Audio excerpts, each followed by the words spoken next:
Hello guys, Asmodea here, and there's another reveal today, and this time it's Nocturne. So we'll play the video here.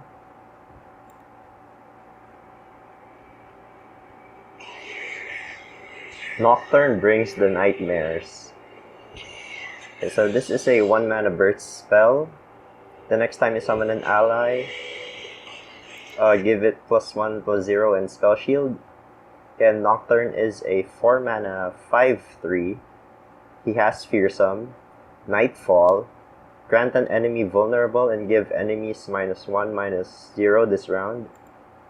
So Nightfall is you get a bonus if this is not the first card you play in a round. And then he levels up when you attack with 5+ Nightfall allies.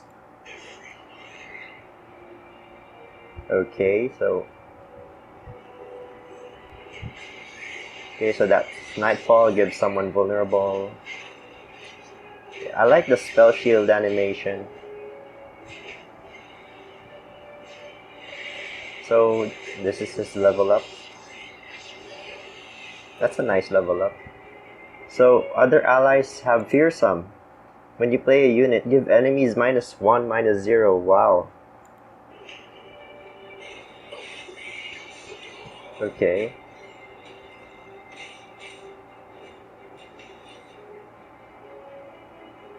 Unspeakable Horror, 2-mana fast spell.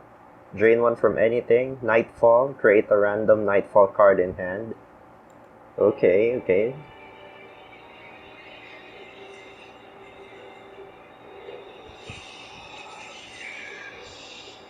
Okay. What was that? Summon the Mist-Wraith. And now he can't block.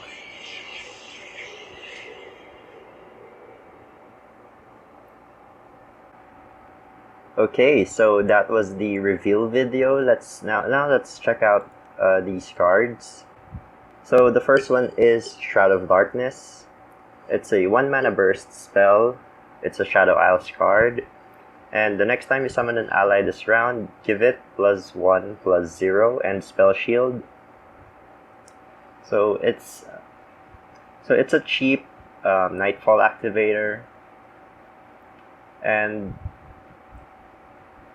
yeah, +1 and spell shield.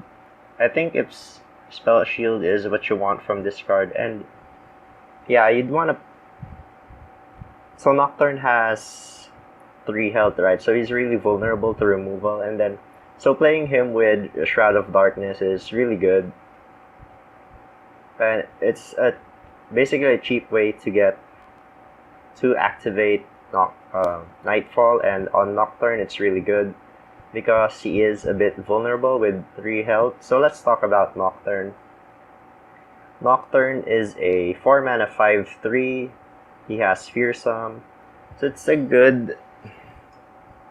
Fearsome is one of the better keywords. It's not as good as Overwhelm, but it's still pretty good. And then when you Nightfall, you grant an enemy vulnerable and give them -1 this round. So that'll keep him a little bit healthy. And then he levels up when you've attacked with 5+ Nightfall allies. And then when he is leveled up, other allies have Fearsome. And when you play a unit, give enemies -1 this round. So if you're able to play a lot of units, you can basically make your board unblockable. So first off, 5 attack. It's very aggressive, and you want 5 attack is great. The problem is he only has 3 health, so he is vulnerable to removal, and most notably cards like Get Excited and Gotcha. So yeah, so you really want to be playing him with Shroud of Darkness.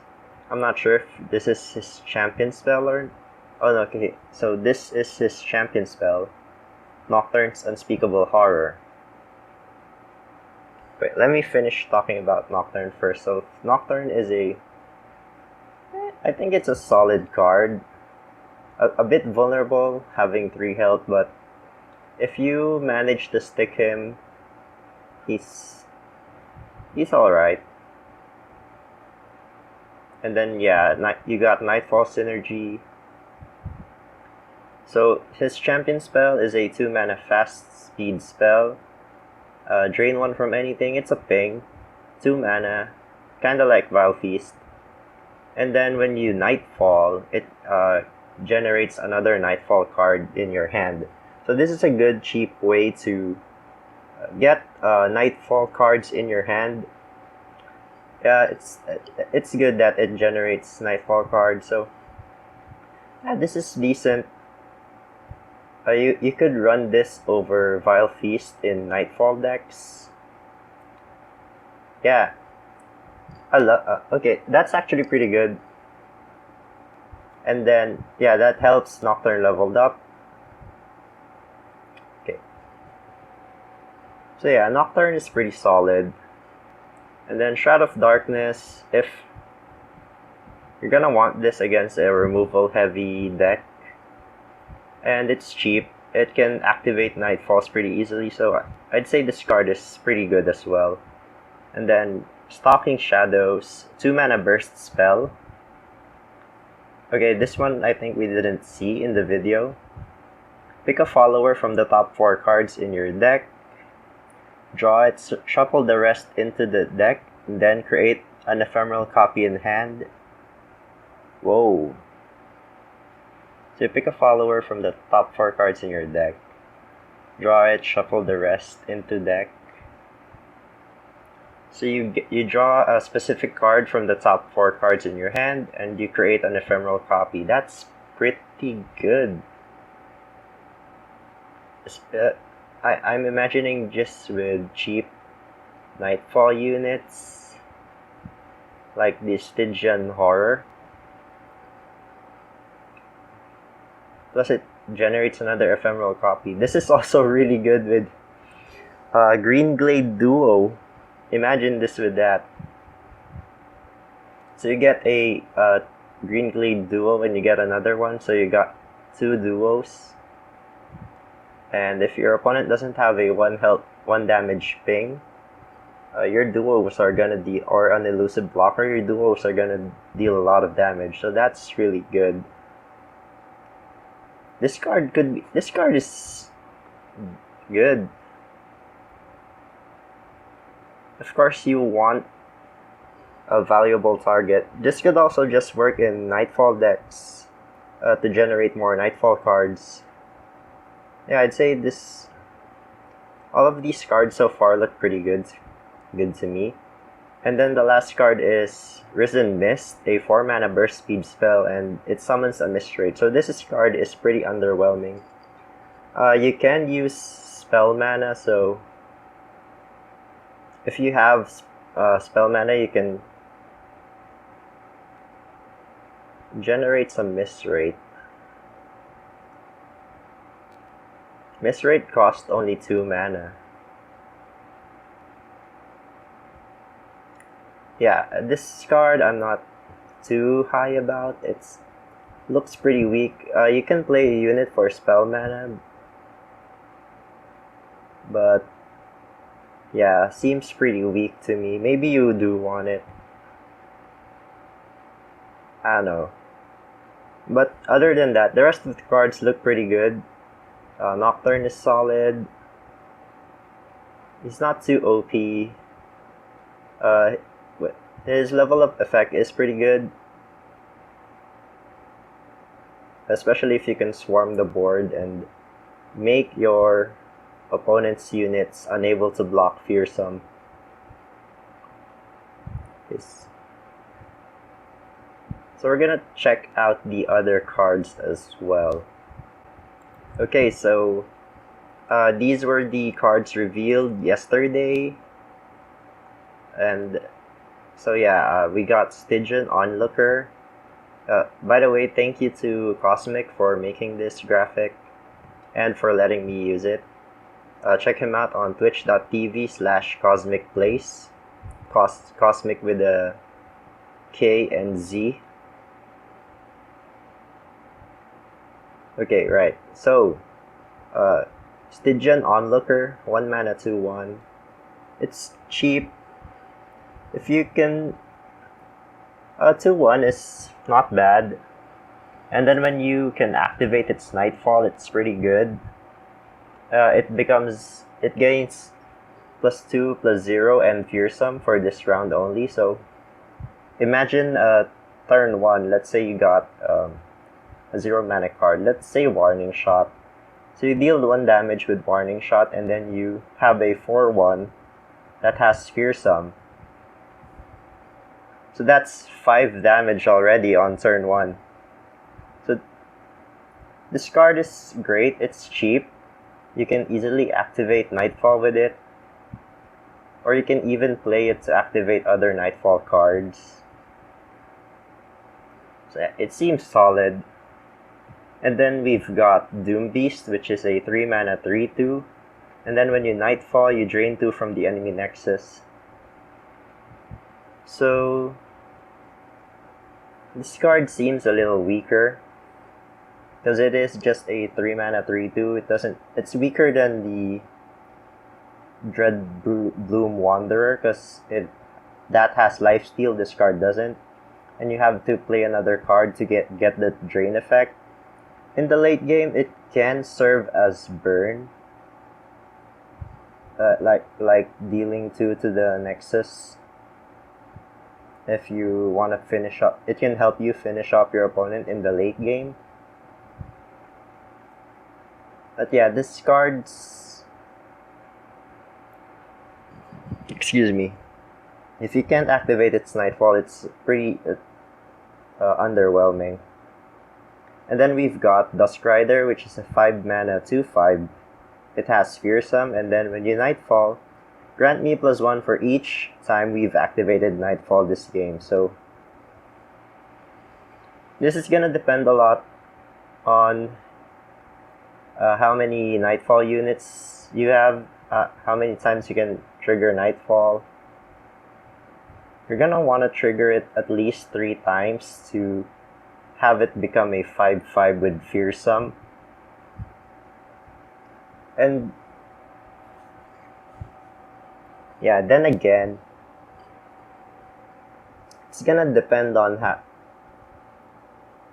how many times you can activate Nightfall before turn 5. So if you can activate it 3 times consistently, 5 mana 5/5 with Fearsome is pretty good. Other than that, Fearsome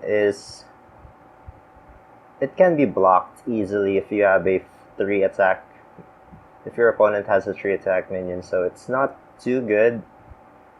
And yeah, it depends on how many times you've activated Nightfall. So this card looks a little weaker for those reasons. Okay, so let's move on to Passage Unearned. It's a 3 mana fast spell, and it obliterates all units that were summoned but not played this round. So this is really interesting. It counters cards like Harrowing and some of the other Shadow Isle stuff. It can also counter Remembrance, and it obliterates. Obliterate is a powerful effect, but the problem is, if your opponent isn't playing cards that summon units but don't play them, this card is dead. So it's pretty niche. It's super niche, actually. So this card to be put into decks, it has to be a very specific meta, like Darrowing Aggro, let's say. Because when Darrowing Aggro was good, it was super popular and it plays Harrowing. And this card, if it existed back then, this card would be played for sure. I can also see it as a tournament as a tournament tech card. Because in tournaments the meta is narrower, so if you're expecting your opponent to play cards that this card can counter, yeah, you can run it in tournaments. Okay, and finally we've got Encroaching Shadows, which is a 4-mana burst spell. Grant all allies in deck and hand +2/+2 and ephemeral. So this one is interesting. So it grants all allies +2/+2 and ephemeral. So basically when they attack or when the round ends, they die. So +2/+2 is a huge buff to all allies in deck and in hand. So I can see this being really powerful in elusive kind of decks. Because if your unit is elusive and your opponent doesn't have an elusive, you're gonna get the damage in and then you're fine with the elusive dying. Maybe you want it to be a combo style of elusive deck where you try to finish your opponent off in a few rounds. This can also be played in ephemeral decks looking to utilize Shark Chariot, I guess. You're just making sure that you have ephemerals to summon Shark Chariot. But I don't know, this looks pretty good in elusives. Other than that, unless you want your units to die at the end of the round or after they attack, it's not gonna be that good. So the reason why I think of elusives is you just want to get your damage in, right? And you can set up turns where you can play all of your elusives buffed by this, and then if they can't deal with it, you just win the game. Okay guys, so there you have it. Those are my initial thoughts on this batch of reveals. So yeah, I'm very excited for more reveals, and I'm very excited for August 26th where I can play with these new cards. So yeah, thank you for watching, and then please leave a like, and if you enjoyed the video, subscribe for more videos, and I'll see you next time. Once again, I'm Asmodea, signing out.